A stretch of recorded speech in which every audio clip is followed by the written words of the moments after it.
Best exercise for back pain. आ जाइए सीख लेते हैं बेस्ट एक्सरसाइज क्या क्या है बैक पेन के लिए। अलग अलग तरीके के बैक पेन होते हैं, उसमें अलग अलग एक्सरसाइज होती हैं। तो पहली एक्सरसाइज है कैट एंड काउ। ये हर तरीके के बैक पेन में काम करती है।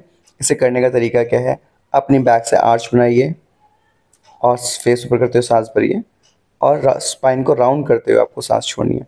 ऐसे आर्च बनाया, ऊपर देखा, सांस भरा, ऐसे राउंड किया, सांस छोड़ दिया। Inhale up, exhale down. 10-10 के 3 सेट करने हैं, डेली प्रैक्टिस में लाना है। दिन में 2 बार प्रैक्टिस करेंगे तो ज़्यादा अच्छे रिजल्ट मिलेंगे। तो ट्राई करिए दिन में 2 बार आपसे प्रैक्टिस करें 10-10 के 3 सेट। हर तरीके के बैक पेन में हेल्प करता है क्योंकि इसमें आपकी पूरी स्पाइन मूव करती है, तो इट इज़ रियली हेल्पफुल। जिनको नी पेन होता है शायद वो नहीं कर पाए, बाकी सब लोग कर सकते हैं। तो it is must practice exercise. Okay, सबको करनी है, स्पेशली जो कॉर्पोरेट है, डेस्क जॉब है और जिनकी धीरे धीरे एज हो रही है, उन्हें ज़रूर प्रैक्टिस करना है। सेकंड पोस्चर हमारा मकरासन है। ये भी सभी प्रैक्टिस कर सकते हैं क्योंकि उसमें आराम से आपको बस अपनी पेट के बल लेट जाना है, अपनी एल्बोज को बेंड करना है, अपने फेस को अपने हाथों पर रख देना है। इसमें हम 2 वेरिएशन सीखेंगे। पहली वेरिएशन है जिसमें अपने नीज को बेंड करें। जिनको नी पेन है और बेंड करने में दिक्कत आती है वो इस वेरिएशन को नहीं करेंगे, बट जिनको नहीं है वो इसे अच्छे से कर सकते हैं। बहुत ज़्यादा हेल्पफुल है क्योंकि इसमें आपकी अपर बैक का जो हंच का प्रॉब्लम वो तो ठीक होता ही है, लोअर बैक भी बहुत कमाल का रिलीफ मिलता है पेन से। और आपकी इसमें जो हिप है वो भी स्क्वीज होती है बिकॉज अपने पैरों को मोड़ रहे हैं। तो पैरों को सीधा करते हुए सांस भरेंगे और घुटनों को मोड़ते हुए अपनी हील से हिप्स को टच करने की कोशिश करेंगे, उसमें हम सांस छोड़ेंगे। पैर सीधा करते हुए सांस भरा और मोड़ते हमने सांस छोड़ा। इसको प्रैक्टिस करना है। अगर आप सिंपल ऐसे लेट जाते हैं, नी में प्रॉब्लम है, सिंपल लेट के करना चाहते हैं, पैर सीधा रखना चाहते हैं, तो कम से कम 3 मिनट इसका प्रैक्टिस करना है। और अगर आप नी बेंड करके कर रहे हैं तो 10-10 के 3 सेट कम से कम करिए और धीरे धीरे नंबर्स बढ़ाइए। ओके, ऐसे स्माइल भी कर लीजिए। तो ऐसे जैसे पैर सीधे करके आराम से लेटे बस ऐसे लेटे रहना 3 मिनट तक, तब भी आपको काफ़ी फ़ायदा मिलेगा अगर आप नी बेंड नहीं कर पा रहे हैं। तो चलिए हम आगे बढ़ते हैं थर्ड पोज की तरफ। थर्ड पोज हमारा कोबरा स्ट्रेच यानी कि भुजंगासन। अपने हथेलियों को अपने कंधों के नीचे रखिए, फेस ऊपर उठाते सांस भरिए। इसमें आप अपनी अपर बैक की स्ट्रेंथ यूज़ करेंगे कम से कम 70 से 80% और 20 से 30% अपनी हथेलियों की पावर का इस्तेमाल करेंगे, आर्म्स की स्ट्रेंथ का यूज़ करेंगे। इसमें अपनी कोर एंगेज रहती है, अपर बैक पूरी तरीके से स्ट्रेच हो जाती है, इसलिए बहुत ज़्यादा शानदार एक्सरसाइज है जो कि आप आराम से लेट के कर सकते हैं।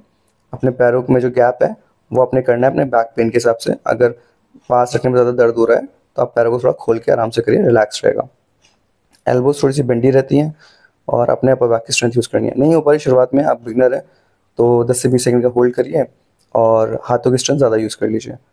3 से 5 बार प्रैक्टिस करिए। धीरे धीरे जब आपका जो स्ट्रेंथ है बढ़ जाएगा तो 10 बार प्रैक्टिस करिएगा। अपर बैक की स्ट्रेंथ ज़्यादा यूज़ करिएगा और 15 से 30 सेकंड होल्ड करने की कोशिश करिएगा। तो बहुत ही अच्छी एक्सरसाइज है, one of the best exercise है बैक पेन के लिए। इसे आप ऐड कर सकते हैं, बट लोडोसिस केस में उसको प्रैक्टिस नहीं करना है। फोर्थ पोज हम करेंगे लोकस्ट पोज यानी कि अर्ध सलवासन। ये भी लोअर बैक पेन में बहुत हेल्पफुल रहता है, स्पाइन को बहुत हेल्दी करता है, ग्लूट्स को स्क्वीज करता है।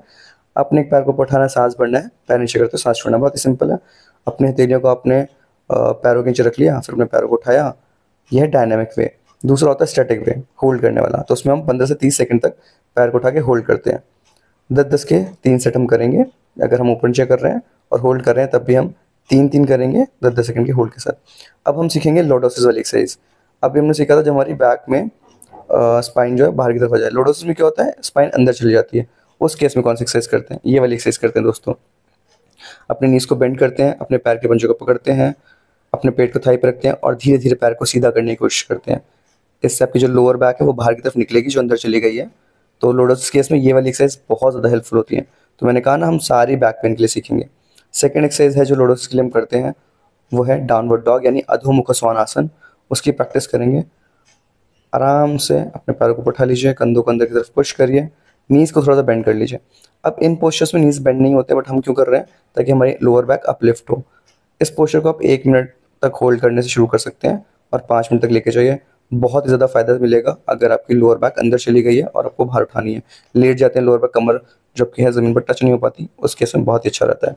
सेम हम करेंगे फॉरवर्ड बेंड पादहस्तासन। इसमें भी नी सीधे रहते हैं, बट हम इसमें भी नीज को भी बेंड करेंगे ताकि हमारी लोअर बैक जो है वो ऊपर की तरफ उठे। तो ये वेरिएशंस जो हमने इसमें दिखाई हैं वो इसलिए करनी है ताकि आपकी जो लोअर बैक है वो अपलिफ्ट हो सके। तो इन वेरिएशंस के साथ ही करिएगा ध्यान से जैसे हम कर रहे हैं। अब हम करेंगे लास्ट पोज, ये है ब्रिज पोज। ब्रिज पोज बहुत ही ईजी है, बहुत ही सिंपल है। हल्का फुल्का नी पेन होता है तो वो भी ठीक हो जाता है इसे करने से। देखिए जैसे मैंने अपनी हिप को ऊपर की तरफ उठाया सांस भरते हुए और कोशिश करूँगा 10 सेकंड तक होल्ड करूँ।